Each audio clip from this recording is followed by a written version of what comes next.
Hi, I'm Divya, I am Jayanti. and we are going to talk about things which we don't know about evolution. No, it is not true. Evolution is a fact. It is happening all the time. We just theorize it to explain that fact. That's all I can say. Actually, that's also not true because not all, it's not that monkeys are becoming humans. Humans and monkeys have common ancestors, and we are all related to each other. And it's not that all monkeys are turning into humans.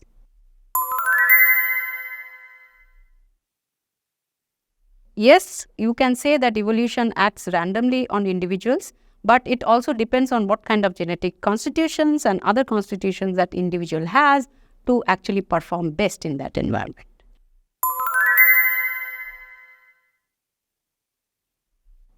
As we said, that evolution, it is kind of survival of the fittest, but the statement is always partial or partially true, because survival of the fittest is always relative to the environment that organism is.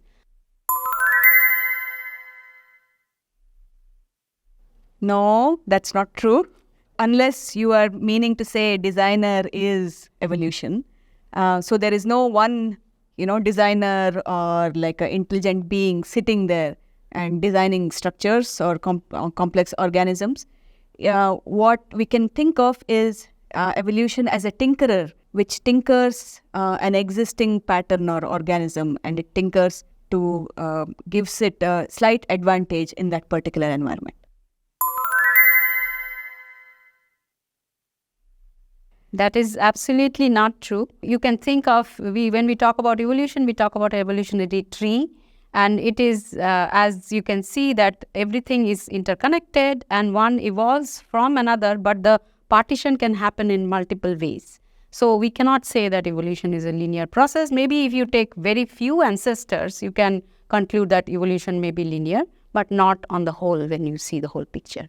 And I want to add to that, it's not that, it will, in a linear fashion, it will give rise to perfection. It depends on the context. Basically, it really depends on the context. So, for example, there are cave-dwelling fishes which have secondarily lost eyesight. Their own relatives, which are non-cave-dwelling, are they have vision, they can see things, they are on the land, on the water, I mean. But these cave-dwelling fishes, they have lost eyesight. So it's not that, it goes in a linear fashion.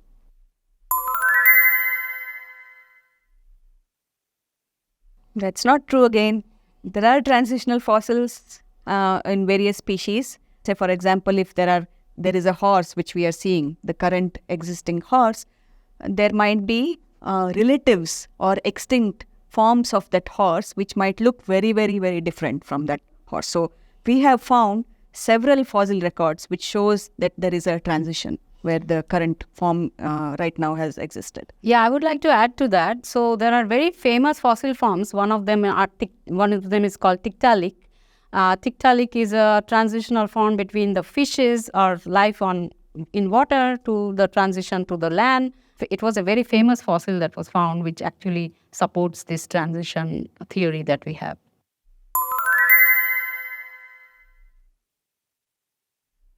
There's no first one for anything. Let's put it this way. He was influenced by a lot of people, but of course, he's very famous to put forth the theory of evolution initially, but he was influenced by a lot of people. Darwin was actually procrastinating on his evolution idea. And once he saw that Alfred Wallace also came up with the similar theory, then they both got joined hands and they presented their theory of evolution in the same conference at the same time. But I think they came out with that idea independently. So it is not that, and Darwin was also influenced by his father, his uncles, and a lot of them who had collected very meticulous data on organisms. So that also influenced Darwin's idea.